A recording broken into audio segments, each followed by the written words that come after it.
A CNN analysis of FAA data is raising questions about how Boeing could have designed a flight safety system on its 737 MAX centered on just one sensor with a history of failures.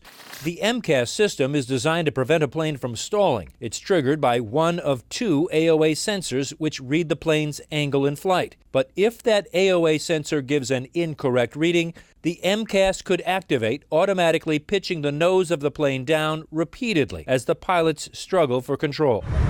Investigators in the crashes of the Lion Air and Ethiopian Airlines crashes suspect that scenario started a chain of events that led to both tragedies. Just why Boeing would have no backup for a single sensor with a terrible track record has aviation experts baffled.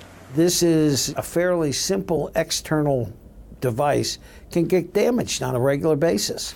In fact, a CNN review of FAA records shows AOA sensors had problems on at least 216 flights since 2004, sometimes forcing pilots to make emergency landings or abort takeoffs. 42 of them happened on Boeing planes. And here's proof Boeing knew these sensors were prone to problems. Two separate FAA airworthiness directives involve Boeing planes in 2013 and 2016, before the 737 MAX crashes, ordered inspections or changes to AOA sensors because of an unsafe condition that could lead to problems with control of the airplane. Far too often, it takes a tragedy to connect the dots and say, we really ought to take a hard look at the design of this piece of equipment.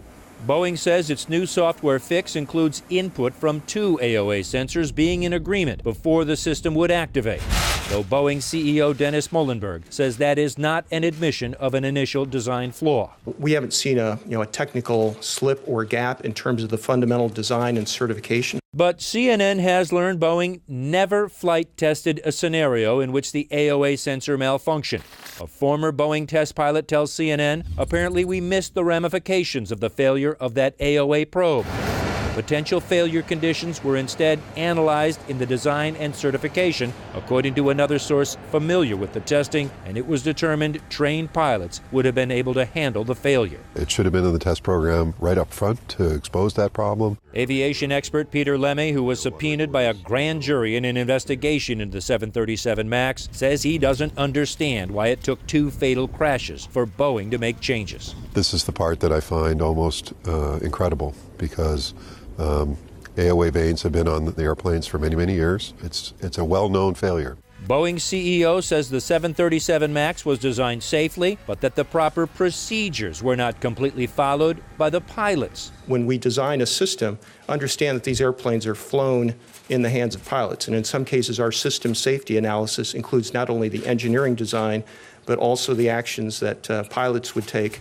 But when pressed on why Boeing is admitting no flaws in its design, the CEO walked out of the press conference. 346 people died. Can you answer a few questions here about that? Jake, the FAA, the Department of Justice, and Congress have all opened investigations looking precisely at how this plane was designed and how it was able to get proper government clearance with what now appears to be flaws. A government official I talked to just an hour ago said this has serious implications for Boeing. He's going to have to answer questions sooner or later, if not from us, from members of Congress.